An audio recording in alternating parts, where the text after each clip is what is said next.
سلام خبرات تخاتل تليلو تي في لو ما أنت عسرت مجاويد كل تشحن أسران حمشتنيو نايلو ما حبرت هاي جنرال صادقان تي ببوليتيكاو بسلوتو وتهدراو بقعاتو عبقرنا أفريقيا زفلت بعالم زفلت جنرال صادقان جبرتن ساي بزعبا قيح بحرن بزعبا عبقرنا أفريقيا بفليات خبابي كفتر زخيل كويناتن كغير زخيل جيوبوليتيكال جليز له بقى تخوينات زي تعرف يمثل الولوتنا إيرتران إثيوبيان كاو بزعبا قيح بحري زملكتون بالسفح جليز ولا نايبوت همك إيار حدش كارتا خنري نايلو كوينات تفطيرو حدش كارتا كفتر يخيل يبل جنرال صادقان جبرتنساء مختل بريزيدنت غزياو منግስት ትግራይ እዚ እንታይ ዘርኤና አቢ ከምቲ ኩሉ ግዜ ክገልጾ ጸናሕኩ ወዲ ኢሎ ንኹይናት ምስ ምኩራት ጀነራላት ይኹን ምስ ዓቕሚ ዘለዎም ወተሃደራውያን ሓለፍቲ ይኹን ምስ ተንተንቲ ፖለቲካ ይኹን ምስ ናይ ሚድያ ኣካላት ዓበይቲ ይኹን ምስ ማሕበረሰብ ዓለም ይኹን ምስ ዲፕሎማስኛታት ይኹን በቲ ኢሳያስ ኣብ ትግራይ ዝፍጽሞ ዘሎን ኣብ ኢትዮጵያ በሓፈሻ ዝፍጽሞ ዘሎ ንፋኖን ካልኦት ሓይልታትን እናደገፈ ሰላም ኢትዮጵያ ዝዘርጎ ዘሎን ንስልጣን አብይ ዝፋታተነሉን ዘሎ መንገዲ ምኽንያት ብምግባር ሕቶ ቀይሕ ባሕር ንምምላስ ተዳልዩለይ በቃ ተኾይናት ክጅምሮ እዩ ከሃርሞይ ንኢሳያስ ከምታ ዝብለኩም ከዓ ከምታ ኩሉ ግዜ ዝብላ ንሳሕል ገጹ ከጽድፎ እዩ ንኢሳያስ ሽዑ ምስቶም ኣብ ኤርትራ ንለውጢ ዝቃለሱ ዘለዎ ሓይልታት ኮይኑ ድዩ ምስ ካልእ ሓይሊ ኮይኑ ድዩ ንኤርትራ ምስኡ ክሰማዕ ዝኽእል መንግስቲ ክምስርቲ ክእል ተዘይኮይኑ እውን ዓሰብ ብሓይሉ ዝወስደሉ መንገዲ ክፍጠር ይኽእል እዚ ኤርትራ ልዕላዊት ሃገር እያ ግን ንኤርትራ ክከላኸለላ ዝኽእል ሓይሊ ድሕሪ ውድቀት ኢሳያስ ክትክእ ዝኽእል ንህዝቢ ኤርትራ ክመርሕ ዝኽእል ሓይሊ ክሳብ ዘየዳለና እቲ ደንበ ፍትሒ አብይ ንዕኡ ዝመስልዎ ተቃወምቲ ሓይልታት ንኡ ዝመስሉ ዝሳምዕዎ ፖለቲከኛታት ሓይልታት ኣብ ጎኑ ክሳብ ዘይረኸበ ድላይ ክገብራ እዩ ንኤርትራ ዓሰብ ኣይኮነን ካልእ ክሕዝ ዕድል ክረክብ እዩ ስለዚ ኣቱም ትምክሕተኛታት ኣብ ደንበ ህግደፍ ዘለኹም ስኹም ትጠፍኡሉ መንገዲ ኢና ንጽዕር ስኹም ወላ ሓንቲ ምልከተኩም ጉዳይ ኤርትራ እቲ ንፍትሒ ዝቃለስ ዝብል ግን ዓሰብ እንዳበልካ ካብ ኢሳያስ ንላዕሊ ካብ ደገፍቲ ኢሳያስ ንላዕሊ ምጭዳር ዋጋ የብሉን እንታይ ደኣ በቃ ድሕሪ ኢሳያስ እቲ ለውጢ ኣብ ኢድና ደው ክብል እቲ ለውጢ ንዓና ክጠቅም እቲ ለውጢ ክንጥቀመሉ እቲ ለውጢ ንህዝብና ናብ ደምነት ከምዘይእቱ ጌርና ክንመርሖ ምስ አብይ ምስ ስማዕ ጥራይ ተዋጻና እንኮን ምርጫን ህዝቢ ኤርትራ ምስ አብይ አሕመድ ተሳሚዕኻ በቃ እንካን ሃባኒ እኮ ኤርትራ ልዕላዊት ሃገርያ ትርኑዕ ፖለቲካ እንተወኒና ኤርትራ ልዕላዊት ሃገርያ ማንም ክወራ ዝኽእል ሓይሊ የለን ንኢሳያስ ንምጽዳፍ ጋኒን እውን ተመጺኡ ምስኡ ክንሓብርና ኣይኮነን አብይ ስለዚ እቲ ንኢሳያስ ኣብ ምዕላይ ዝግበር ኩናት ኣብኡ ተሳቲፍና ንህዝቢ ኤርትራ ክጎድእ ዘይኽእል መንገዲ ፈጢርና ጉዳይ ቀይሕ ባሕሪ ምስ አብይ ክንሰማዕ ንኽእልና እንካን ሃባኒ ዓለም ሎሚ ምዕብል ዓለም ከምዚ ናይ ትራምፕ እንካን ሃባኒ ዝኣምን እንካን ሃባን በቃ ክትህብ ትውሃብ ንሕና ኤርትራውያን ከዓ ብኢሳያስ እናተሳቐና ብኢሳያስ እናጸነትና ብኢሳያስ ሃገርና እናባደመት ብኢሳያስ መንእሰያትና ብጅምላ ኣብ ፍቆዶ ስደትን ቤት ማእሰርትን እናጠፍኡ ካብ ንነብር ሃገር ዘይብልና ኤርትራውያን ኮይና ካብ ንነብር ኣብ ሃገርና ኮይና እንካን ሃባን ክንጥቀም ይሕሸና ዓሰብ ሲና ዓና ንኤርትራውያን እንታይና እዩ ኣብ ሓደ ዓዲ ርጉእ ሰላም ሃልዩ መንእሰያት ናይ ተዓዲ ወይ ከዓ ህዝቢ ናይ ተዓዲ ኣብ ወደቦምን ባሕሮምን ተጠቀምትን ተዳኣ ኮይኖም ከምዚ ሕጂ አብይ ባሕሪ የድልየኒ ኢሉ ብምኽንያት ናይ ኢሳያስ ባሕሪ ክጥቀም ዝደልየሉ ዘሎ መንገድታት ክፍጠር ከሎ እቲ መንእሰይቲ ህዝቢ ኣይፋሊሉ ግንባር ክስለፍ ኣይፋሊሉ ንኹናት ክዳለው መብቲ እዩ ምክንያቱ እንካን ሃባን ዘየድልየ የለን እንዲ ግን በቃ እቲ ባሕርና እዩ እቲ ወደብ ንጥቀመሉ ኢና ንዓና እውን ኣይኣኸለን ኢሉ ስለዚ ጥቀመሉ ኣይኣኸለን ኢሉ እንታይ ክገብር ይኽእል ንሕና ኤርትራውያን ግን ባሕርና ይትረፍሲ ገዛና እውን እኳ ዘይንጥቀመሉ ኣነ ገዛይ ተጠቂመሉ ይፈልጥኒ ኣነ ገዛይ ነቢረሉ ይፈልጥኒ ብኤርትራ ብሰንኪ ሽፍታ ጉጅለ ህግደፍ ብሰንኪ ዕሱባት ኣዘዝ ሰራዊት ኤርትራ ኣራዊት ሰራዊት ኤርትራ ብሰንኪ ዓፋኒ ፖለቲካ ናይ ኤርትራ ብሰንኪ ሕማቕ ምሕደራ ናይ ኢሳያስ ብሰንኪ ፀረ ህዝቢ ዝኾነ ሽፍታ ሻዕብያ ኣብ ዓድና ክንነብር ይትረፍሲ እታ ተወሊድና ዝዓበለናላ ቤት ታገዛ ኣይንፈልጣና ደቅና እውን ኣይንፈልጥን ኣብ ዓመትን ገለን ዕረፍቲ ትመጽእ ምስ በዓልቲ ገዛ ከተራኸብ ጥንሲ ትሕዝ ትኸይድ ናብቲ ቦታ ባርነት ዓመትን ገለን ክሳብ ትመጽእ ከዓ ወሊዳ ቆልዓ ብእግሩ ክኸይድ ፀንሓካ ሓንቲ ወርሒ ፀኒሕካ ከዓ ከምኡ ትምለስ ሽዑ እውን ጥንሲ ትሕዝ ከምዚ እንዳበልካ እዩ ናይ ኤርትራ ናብራ ከምዚ እንዳበለ እዩ ህዝቢ ኤርትራ ዝወልድን ዝፈርን ዝወለዶም ከዓ ኣቦኦም ዘይፈልጡ ፍቅሪ ናይ ኣቦ ዘይብሎም ጊላታትን ባራዩን ናይ ኢሳያስ ይኾኑ ማለት እዩ እዚ ነዚ እንታይ ኢና ክንከላኸለሉ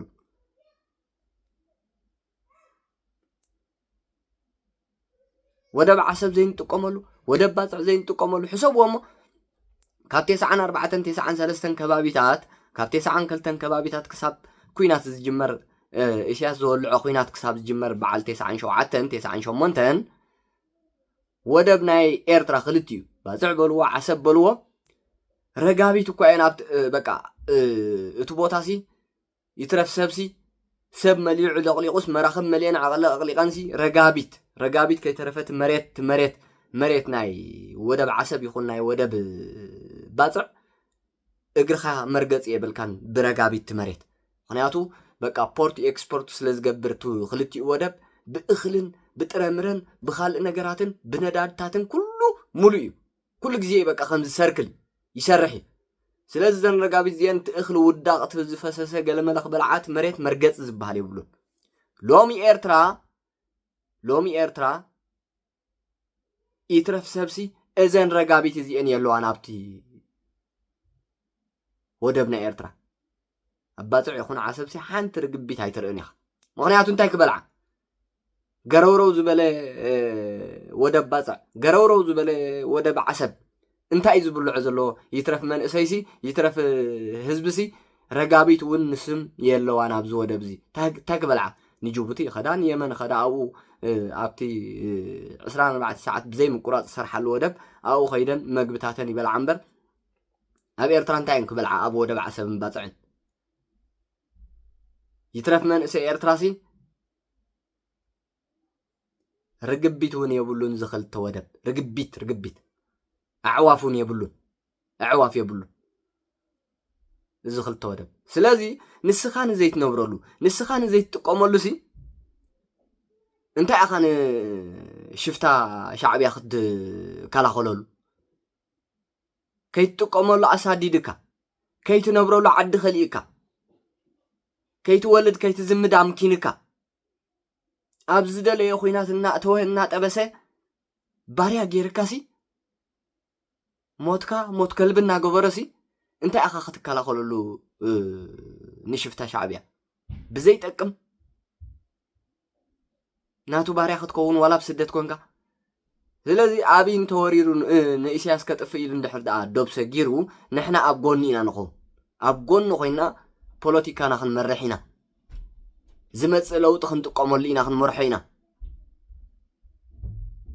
ህዝብና ኢሳያስ ኣብ ዝገድፎ ሓድሕዳዊ ኩናት ከይኣቱ ማይ ሒዝና ክንዘውርና መዝሓሊ ህዝብና ክንረጋግኦ ኢና مس أبي خاهن كان هبان تبهلنا خنبرينا بسلام ودبنا خنتقمينا بحرنا خنتقملينا زترف ولدنا خنوحسينا هاجرنا سلام زلوا عدي تنافقي ناي توريست عد ختكون حبت زلوا عد ختكون تمهرت زركبه عد ختكون حكمنا زلوا عد ختكون ፖለቲከኛታታ بسلام ዝነብሩላ ዓዲ ክትከውን ምርጫ ናይ መንግስቲ ዝካየደላ ክትከውን ፓርላማ ዘለዋ ሃገር ክትከውን ክንገብራ ኢና ምሳብ ተሳኒዕና ህንካን ሃባኒልና ስለዚ ጀነራል ጻድቃን ኣውጽይዎ ዘሎ ጽሑፍ بتخكل كقاطم زخيل كم ببالكم يا تصحفتي بتخكل كنا حاسبول يقبعناتهم بفلاي عبت دم بفتح زلنا بقى خاب إسياس نلعلي حاليتي مسيلنا عين غرب ودب عسب السخا أبي أنت تتقيم أبي أنت إسياس كقال لي لخيلو السخا ما عدا نتقع ختم صلوت ولا حديلا نأبي سلت صرف كاتهم صلوت يلا دلاي مليشو كمان أبي كخرن نكحرن يخمس زي تقرب جيرو ودبكا خمدي تقوملو غيرو خاب ساينس نلعلي اسو خف اخليو انت اندحر دا ما عدا خونكا بتمكحتن بجهران سوقيلكا افخران تاتيخ مسو حبيركا هنكان هبانغن نهزبي ايرترا يتقم براي غودن ايرترا خاللاويت هاغره زورا يله چرمي مز وسدلا يله اسخان دحر مس ابي ابهن كان هبان زيت سامع خاغن عسب ايكونن كال خوسدي ابي لذا تصحفتكم بالكم يا خمزة اللواء انتاي زبل جنرال صادقان امونغو ايرتران ايثيوبيان زولع حدش كوينات كارتا هاجرات زقير يخبل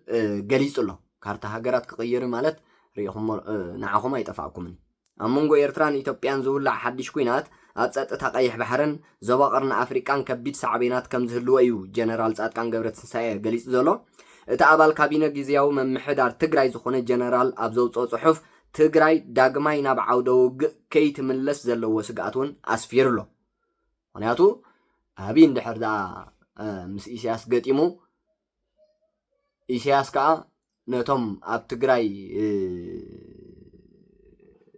ካብ ህወሓት ተፈንጭሎም ዘለው ደብረጽዮን ዝመርሖም ህወሓት ንዖም ሒዙ ኩናት ከልዕል ይኽእል እዩ ስለዚ ጻድቃን እዚያ ይገልጽ ዘሎ ትግራይ ዓውደውግ ከይትኸውን ስጋቱ ገሊጽሎ ኣብ ዝኾነ ህሞት ኣብ መንጎ ኢትዮጵያን ኤርትራን ኩናት ኩላዕ ይኽእል ይኽብልውን እቲ ኣብ ኣፍሪካ ሪፖርተር ዝወፀ ናይ ሌተናል ጀነራል ጻድቃን ጽሑፍ ገሊጽሎ ኣብ ኣፍሪካ ሪፖርተር ይውፅዎ ሰፊሕ ጽሑፍ ገይሩ ጀነራል ጻድቃን ነዛ ክትፍጠር ትኽእል ኩናት ብስፍሓት ገሊጽዋሎ حدش كارتاون كر خم نخل أتنبيهله دحرتي بخلت حدار كل تشحن عسران كل تنستفرمه سممع سلام بريتوريا أمانجو منقسي إثيوبيان أبي إرتراز ولا شفتها شعبيان زنبرة محزنات كأس بقص بمنقول قالوا ناب كوينات مقتاو زي ترفيو زمسل إتأب وان كوينات تجراي أبقون فيدرالاو منقسي إثيوبيا بمخان قفع فتسيمو زبلو شفتها شعبيا نتأبوش تهو حتى فتير زلو بوليتيكاو مجمع يمزمزو خمزلون زتحاوروا بوليتيكاون وتهدراون مراحة تجراي كم زلو جنرال صادقان يخصصيو مختل جزياوم بريزيدنتن حلافي هنسات ديمقراسن زي ما أكل محدران كل التجراي زخون جنرال صادقان مس فيدرالاو منقسي إثيوبيا طبق زمدنا قالوا وتباهيليو بقلا عزز سراويتن دبرت مرحم مراحته وحتن زنكف أبتي نهوحات ناب كلت توجن زخفلة بوليتيكاو مسحون مستحلقوا زخونة بريزيدنت جزياو من محدار تجري أتو جيتهاتشو رد دخن زوجنايو زنجرالو مخنياتون هاي لو تحيدي صدقان كاب مجمريو هذه بريزيدنت جيتهاتشوون هاي لو تمنجستيو عالم تأمنو عالم مريساتو عالم مدنيقاتو عالم تقبلاتها مسو خن زوجنايو زنجرالو صدقان هاي لو تحيدي سلزخونة كل جزء جنرال صادقان ابتا افلما حدار كل تشحن عسران استولع دماو كوينات تجراي حدا خاب لعلوت ازز تحيلتات مكلخال تجراي بمخان زمرحيو ابتخ كاب شحن 998 كساب كل تشح استخايده انبغانن اساس افورق زولع كوينات ايتي ايرتراون ايتا ماجور شم سراويت مكلخال ايثيوبيا بمخان نشفتا شعبيا نسحل قصا ختباتن كساب تخون نت كوينات مريحي صاركان شعبيا سمون تتصوعون بسلام ايتنبرنيا እቲ ህይወት 10 ሸሓት ዝቐዘፈ ሽፍታ ሻዕብያ ብትምክሕቲ ዝወልዐቶ ኩናት ዋላ እኳ በታ ኣብ ዓመት 2000 ዝተፈረመ ስምምዕ ሰላም ኣልጀርስ ደው እንተበለ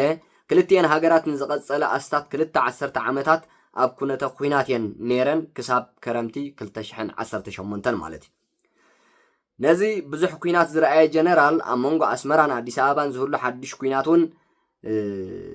ንነዊሕ እዋን ዝጸንሕን ንኻርታ ሃገራት ዝቕይርን ከም ዝኸውን እዩ ዘጠንቅቕ ዘሎ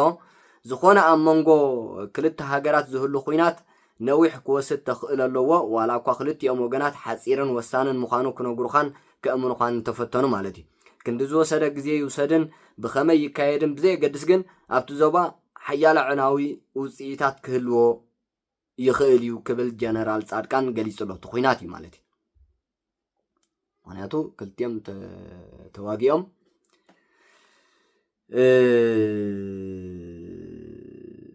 ብጣዕሚ ከቢድ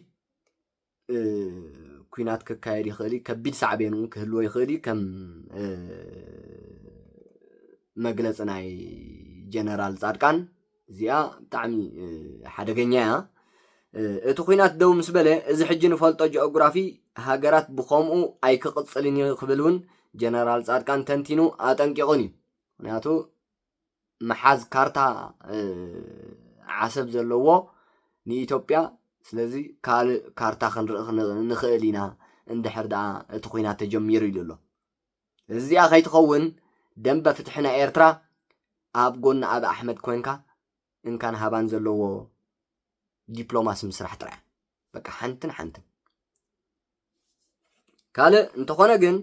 ኣብቲ ትግራይ ዓውደ ውግእ ኢትዮጵያን ኤርትራን ክትከውን ኣይትኽእልን እያ ብዝብል ኣርእስቲ ዘውፅኦ ዓንቀጽ ብዛዕባ ናብ ኩናት ዝመርሑ ምንቅስቃሳት ይኹኑ ተግባራት ዘቕረቦ ጭብጥታት የለን ጀነራል ጻድቃን ላዕለዋይ ኣዛዚ ሰራዊት ኢትዮጵያ ኣብ ዝነበረሉ እዋን ንልዕላዊ ግዛኣት ኤርትራ ዝኾነት ወደብ ዓሰብ ናይ ኢትዮጵያ ክትከውን ኣለዋ ዝብል መርገፂ ከም ዝነበሮን መርገፂኡ ከም ዘይቀየረን ቀቀድሚ ኩናት ትግራይ ምውልዑ ተዛሪቡ ነይሩ እዩ እዚ ናቱ ድልየት እዩ ንሕና ወላ ሓንቲ እስተያይ ንብሎና ኣብታ ኣብ ግንቦት 2020 ምስ ኢትዮ ፎረም ዝተባህለ ቻነል ዘካየዱ ቃለ መሕተት ድማ ዓለም ለኻዊ ናይ ኢንቫይሮንመንት ኣከባቢ ውዕላት መሰረት ብምግባር ከም ብሓድሽ ዝረኣየሉ መንገዲ የሰላሰል ምንባር እውን ጠቒሱ ነይሩ እዩ እዚ ኣብ ሓንጎለይ እናተመላለሰን ከሎ ኤርትራ ወሪራ ስለዚ ነዚ ሻዕብያ ባዕሎም ጀመርዎ ኩናት መበገሲ ጌርና ብምሉእ ነቲ ምስ ኢጣልያ ዝተገብረ ዓለም ለኻዊ ስምምዕ ከም ብሓድሽ ክረአ ዝገብር ዕድል ፈጢሩልና ኣሎ ስለዚ ነዚ ዕድል ክንጥቀመሉ ኣለና ነቲ ዕድል ንጠቐመሉ ዝብል ኣረኣእያ ነይሩኒ ክብል ጀነራል ጻድቃን ሓቢሩ ነይሩ ስለዚ ኢትዮጵያ ናይ ቀይሕ ባሕር ሓይሊ ክትኮነሉ ዘኽእል ኩነታት እንተተኻኢሉ ብሰላማዊ መንገዲ ብስምምዕ ክመጽእ ኣለዎ እዚ እንተዘይኮይኑ ግን ናይ ግዜ ጉዳይ እንተዘይኮይኑ ኩናት መውልዑ ኣይተርፎን ይኽብል ኣሚቱሎ ጀነራል ጻድቃን እቲ መግለጽን መርገጽን እቲ ጀነራል ንብዙሓት ዘይነቑሑ ሰንኮፍ ኤርትራውያን ኣቆጢዑ ምንባሩ ዝዝከር እዩ ሚኒስተር ዜና ሽፍታ ሻዕብያ የማነ ገብረ መስቀል እውን ሽዑ ዝሃውቶ ተዘረባ ክብል ግብረ መልሲ ይብሉ ነይሩ ብቀዳማይ ሚኒስተር ኢትዮጵያ ኣብይ ኣሕመድ ዝርከቦም ብዙሓት ኢትዮጵያውያን ፖለቲከኛታትን ምሁራትን ድማ ሃገሮም ኣፍ ደገ ባሕሪ ክትረክብ መሰልን ድልየትን ኣለዋ ብምባል ከቕርብዎ ዝጸንሑ ምጉት እውን ንሽፍታ ሻዕብያን ትምክሕተኛታት ሓይልታቶምን ባህ ዘይበለ እዩ ብፍላይ እቲ ንቀይሕ ባሕሪ ዝምልከት ነቶም ኣብ ሰንኮፍ ዘለዉ ደረቐኛታትን ትምክሕተኛታትን ሻዕብያ ዘፍረየቶም ኤርትራውያን ብዓይኒ ጥርጣሬ ስግኣት ዝርእይዎ እዩ ድሕርቲ ኣብ መንጎ ኣብይ ኣሕመድን ውልቀ መላኺ ኢሳያስ ኣፈወርቅን ኣብ ሓምለ 2018 ዝተፈረመ ስምምዕ ሰላምን ምሕዝነትን ኢትዮጵያን ወደብ ዓሰብ ክትጥቀመሉ ትፅቢት ተገይሩ እኳ እንተነበረ ዝተረኣየ ለውጢ ዘይምንባሩ ንብዙሓት ሕንቅልሕንቅሊተይ ኮይኑ ጸኒሑ እዩ ኣብዚ ቀረባ እዋናት ብወገን ክልቲአን ሃገራት ዝስማዕ ዘሎ ዳርባ ቃላትን መቃልሕ ኩናትን ነቲ ብወገን ክልቲአን ሃገራት ብውግእን ወረ ውግእን ዝሰልከየ ህዝብታት ክልቲአን ሃገራት ከቢድ ሻቁሎ ተፈጢሩ ምህላው ዝፍለጥ እዩ ብጣዕሚ ኣብዚ ግዜ እዚ ብወገን ኤርትራ ብወገን ትግራይ ኢትዮጵያ ኩናት ክጅመር ተባሂሉ ብጣዕሚ ኣብ ፍርሒ ዘሎ ምክንያቱ ኢሳያስ ቀቢፀ ተስፋ ናይ ጥፊእኻ ምጥፋእ ኩናት ከየካይድ ክልቲኦም ህዝብታት ብጣዕሚ ኣፍርሕዮም ዘለዉ ኣብዚ ሓለፈ ወርሒ ለካቲት ፕረዚደንት ኢትዮጵያ ነበር ምላቱ ተሸመ ኤርትራ ነታ ኣብ ውሽጢ ህወሓት ተፈጢሩ ዘሎ ምምቕቃል ብምዝማዝ ምስ ገሊኦም ኮይና ሓድሽ ኩናት ክትውልዕ ትሓስብ ኣላ ክብል ከሲሱ ምንባር ይዝከር ኣራዊት ሽፍታ ሻዕብያ ብወገና እቲ ደረቐኛ ክሲ ንናይ ኩናት ድልየት ኢትዮጵያ ንምኽዋልን ንምምኽናይን ዝዓለመ እዩ ክትብል መልሲ ሂባትሉ ነይራ እያ ናይ ሽፍታ ሻዕብያ ሚኒስትር ዜና እውን ብድሕሪኡ ኣብ ዘውፅኦም ዘሎ ሓተታታት እውን ነቲ ብወገን ኢትዮጵያ ዝስማዕ ዘሎ ክስታትን መግለጽታትን ኣብ ምብዳህ ተጸሚዳ ትርከብ ሚኒስተር መስኖን ቆላታትን ፌደራላዊ መንግስቲ ኢትዮጵያ ዝኾነ ዶክተር አብርሃም በላይ እውን ኣብ መወዳእታ ናይቲ ዝሓለፈ ወርሒ ኣብ ዘካየደ ቃለ መሕተት ገለ መራሕቲ ትግራይ ምስ ሻዕብያ ጥዕና ዘይብሉ ርክብ ይገብሩ ኣለዉ ክብል ነቒፉን ኣጠንቂቑን ነይሩ እዩ ብዶክተር ደብረጽዮን ገብረ ሚካኤል ዝምራሕ ጉጅለ ህወሓት ብወገኑ ኣብ ዝሃቦ ናይ ክሕደት መብርሂ ክሒድ እዩ ናይ ክሕደት መብርሂ ምስ ኤርትራ ሕቡእ ርክብ ከም ዘየካየደ እዩ ገሊጹ ምክንያቱ ኩሉ ህዝቢ ኩሎም ፖለቲከኛታት ጽቡቕ ጌሮም ዝፈልጥዎ ደብረጽዮን ዝመርሕ ህወሓት ምስ ሻዕብያ ወደኽደኽን ርክብን ጀሚሩ እዚኣ ግን ደብረጽዮን ናይ ክሕደት መብርሂ ይብላ ርክብ ከም ዘይብሎም ገሊጹ ኣሎ ህወሓት ሰራዊት ትግራይን አንጻር መንግስቲ ኢትዮጵያ ንምስላፍ ምስ ኣብ ኤርትራ ዘሎ ጉጅለ ይራኸብሉ ዝብል መቋረጽ ዘይብሉ ጠቐነታት ብምግዋሕ አንጻር ዝተጀመረ መስርሕ ሰላም ቁሉዕ ምንቅስቃስ ክገብሩ ይረኣይሉ ክብል ድማ ደብረጽዮን ኣረዲ ዶክተር ደብረጽዮን ገብረ ሚካኤል ኣብ መስከረም 2024 ኣብ ዝሃቦ ጋዜጣዊ መግለጽ ግን ራይዋ ኣብ መንጎ ሰበስልጣን ክልል ትግራይን መንግስቲ ኤርትራን ርክብ ይግበር ምንባሩ ክቕጽል ምዃኑን እውን ብወግዒ ተዛሪቡ ነይሩ ኣብ ዝሓለፈ ክረምቲ እቲ እንኳ ኣብ መንጎ ኤርትራን ኢትዮጵያን ተሪፉ ዝነበረ ድልድል በረራታት መንገዲ ኣየር ኢትዮጵያ ብውሳነ ሽፍታ ሻዕብያ ምብታኹ ነቲ ተፈጢሩ ዘሎ ምትፍናን ናይ ክልቲኦም ሃገራት ዘግሃደ እዩ ነይሩ ኮሚሽነር ጉዳያት ጸጥታን ሰላምን ሕብረት ኣፍሪካ ብዛዕባ እቲ ኣብቲ ዞባ ዘሎ ዘይምርግጋእ ንምዝራቡን ኣስመራ በፂሑ ምንባሩ ይዝከር እቲ ኣብ ስምምዕ ፕሪቶሪያ ኣገዳሲ ተራ ዘለዎ ኣምባሳደር ባንኮሌ ኣድየዮ ምስ እምባጋነን ውልቀ መላኺ ኢሳያስ ኣፈወርቂ ኣብ ዘካየዶ ርክብ ብዛዕባ ቀረባ ምዕባለታትን ተርኢታትን ቀርና ኣፍሪካ ተዛሪቡ ነይሩ ዝብል መግለጺታት እውን ወፂኡ ምንባሩ ይዝከር ሕጂ እንታይ ኢና ክንርኢ ዘለና እዚ ኩናት በቃ ቶም ተንተንቲ ፖለቲካል ሳይንስ ኣጽኒዖም ዝተመረቑ ንኩናት ብዝግባእ ዝመርሑ ክኢላታት ናይ ኩናት ተመክሮ ዘለዎም ትንተንኦም ኣቕሪቦም ኣለዉ ብሕጂ ኣብ ኩናት ናይ ኣቢ ምስ ኢሳያስ ክፍጠር ዝኽእል ብድሕሪኡ ገሊጾምልና ኣለዉ ሓድሽ ካርታ ኣብ ቀርና ኣፍሪካ ኣብዚ ምብራቕ ኣፍሪካ ሓድሽ ካርታ ክንርኢ ከም ንኽእል እውን ኣተንቢሆም ኣለዉ ስለዚ ኩናት ዝተርፍ ኣይመስልን እዚ ደንበ ፍትሒ ናይ ኤርትራ ብፍላይ ብርጌድ ንሓመዱ ወሳኒ ተራ ክጻወት ክኽእል ኣሎ ጽባሕ ንግሆ ኣብ ዝጅመር ኩናት ምስ ኣብ ተመሓዚኻ ንረብሓኻ እኮ ተገዲድካ ኢኻ ከምቲ ንሕና ኩልና ኤርትራውያን ክንቃወም ፈቲና ዲና ንሽፍታ ሻዕብያ ክንቃወማ ንመሰልና ክንሓትት ፈቲና ዲና ኣብ ፖለቲካ ናይ ዓድና ክንዋሳእ ኣብ ደገ ኮይና ኣብ ስደት ኮይና ፈቲና ዲና ተገዲድና ኢና ኩሉ ኣብ ዓድና መንባር ስለዚ ኸላኣና ሽፍታ ኣራዊት ስለዚ ተገዲድና ነቲ ስርዓት ክነልግስ ኣብ ቃልሲ ንርከብ ተገዲድና ስለዚ ኣብዛ ጽባሕ ናይ ኣብ ዘምጻ ኩናት ከዓ ተገዲድና ምስ ኣብ ክንስለፍ ኢና ተገዲድና ኣብ ጎና ኣብ ክንከውን ንኽእልና ስምዑትም ሰባት ተገዲድና ማለት እዩ ምክንያቱ ንረብሓና ክንብል ህዝብና ከይጉዳእ ኣብ ሓድሕዳዊ ግጭት ከይኣቱ ብሰንኪ ኢሳያስ ቀቢርዎ ዝኸይድ ደምነት መሬትና እውን ከይውረር ኣብ ዓድና ዘይንፈልጦ ፖለቲካ ከይምስረት ኣሸበርቲ ሓይልታት ቦታ ከይረኽቡ ዓድና ጠቕሊልና ከይንስእን ህዝብና እውን ኣብ ደምነት ከይኣቱ ዓድና እውን ከይትውረር ኣብ ምጥፋእ ኢሳያስ ምስ ኣብይ ኣሕመድ ኮይና ስጡም ርክብ ዲፕሎማሲ ናይ እንካን ሃባን ሓቢርና ሰላም እንብረሉ ክልቴና ሓቢርና ዓድና ነውሕሰሉ ሓቢርና ከባቢና ነውሕሰሉ ሓቢርና ንዓብየሉ መንገዲ ክንምስርት ኣለና እዚ ብግዴታይ ፈቲና ዘይኮናስ ተገዲድና ነዚአን ክነተግብርና ኣብ ጎና ኣብ ክንከውን ዘለና ኣብ ጎና አብይ አሕመድ ኮይና ተጠቀምቲ ክንከውን ኣለና ኣብ መጻኢት ኤርትራ ተጠቀምቲ ክንከውን ኣለና ኣብ ትለውጥ ክመጽእ ዝኽእል ድሕሪ ኢሳያስ አብይ ሓንሳብ ነቂሉ በቃ ንኣብንተ ንኢሳያስ ተጥፊዎ ኸ ዋና እንተ ዘይብላታ ዓዲ ዓሰብ ከም ድላዩ ክጥቀም መብቲ ክህልዎ እዩ ምክንያቱ ሓድሕዱ ዘይሰማዕ ኤርትራዊ ብዛዕባ ህዝቢ ኤርትራ ዘየገድሶ ኤርትራዊ ብዛዕባ ዓሰብ ጥራይ እንድሕር ዝሓስብ ኮይኑ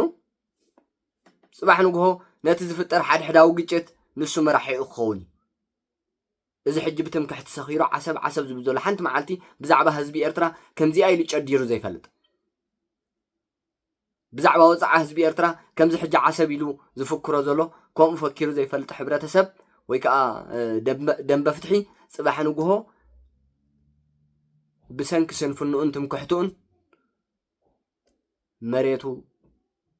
ክውረርን ክሕደግን ይኽእል እዩ ሃገሩ ክስእና ይኽእል እዩ እዚ ይመስልና ኢሎም ማዓንቲ መደበይ